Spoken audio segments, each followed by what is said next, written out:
The first sound wasn't the crack of my bone. It was his laugh, deep, cruel, like it had been waiting years to escape. "Now they match your worthless life," my father said, the bat still warm from the swing.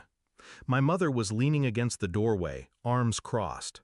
She smiled like she was admiring a painting. "Crawling looks better on you," my father said. I didn't cry, not then. I smiled through the pain. Because in that moment, I knew they'd never laugh again. I used to think they loved me. Stupid, I know. But as a kid, I held on to scraps, a pat on the head when I got good grades, a nod when I stayed out of trouble. I trained for years to get into that recital. Every morning before school, every night after homework. They never came to practice, never asked about my routines. The morning of the performance, Dad was already drunk. Mom told me my costume made me look cheap. I tied my laces tighter and told myself they were wrong. I was halfway out the door when Dad called me back. The last thing I saw before the bat came down was his grin. I spent 6 weeks in the hospital. Fractures, torn ligaments, pins in my knees. The police asked questions, but my parents had answers ready. I'd tripped on the stairs. My silence sealed their story. People think silence is weakness. It's not. It's storage. I stored every word, every smirk, every moment they thought they'd won. By the time I turned 18, the pain had become part of me. I learned to walk again, slowly, with steel in my knees and fire in my chest. I left that house the day I graduated. But leaving didn't mean forgetting. It meant planning. I started small. Records, documents. My father had been dodging taxes for years, taking payments under the table for his side business. My mother had a habit of signing things she didn't read. I kept every copy I could find. Forged receipts, fake expense claims, hidden bank accounts. At 19, I took a job at the courthouse, filing, archiving, learning the system.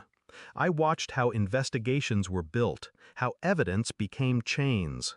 At 22, I filed my first anonymous tip, just enough to put them on the radar.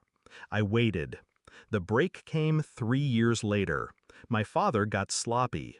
His crew was moving stolen equipment through a warehouse listed in my mother's name. That made her liable. I sent everything, photos, bank transfers, false IDs, to the district attorney. I even included the date they'd be there. The raid made the evening news. My father was dragged out in cuffs, cursing at the cameras. My mother was pale, lips pressed tight, no makeup to hide the years of venom carved into her face. Charges, fraud, money laundering, possession of stolen property. Bail denied. I visited them once in jail, just once. Dad sat across from me, hands cuffed, eyes wild. "You think you're better than us?" I leaned forward, close enough for him to smell the freedom on me. "No, I just know I'm not you." Mom didn't speak. She just stared. The first time in my life she didn't have something cruel to say. The trial was public. I sat in the front row every day, in a dress the color of fresh bruises. The prosecutor used my evidence like a scalpel, cutting away their defenses until nothing remained. The verdict? Guilty. 20 years each. No parole for the first 15. When the judge read the sentence, I didn't smile. I just looked at them the way they'd once looked at me, like they weren't worth the effort of hate. Some nights I think about that recital, the one I never danced, the music cue I never stepped out to. I picture the spotlight, the hush of the audience, the swell of the first note. I imagine my legs moving, strong and sure. And I imagine them in their cells, hearing that same song on some old radio, wondering if I'm out there dancing after all. Revenge wasn't about giving them pain. Pain fades. It was about taking away what they valued: control, reputation, the ability to hurt me again. They thought breaking my legs would end me.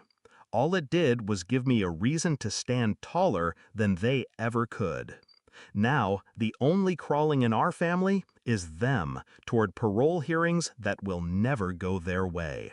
And I'll be there, every time, watching. Not with anger, not with pity, just with the quiet satisfaction of someone who knows they'll never laugh again.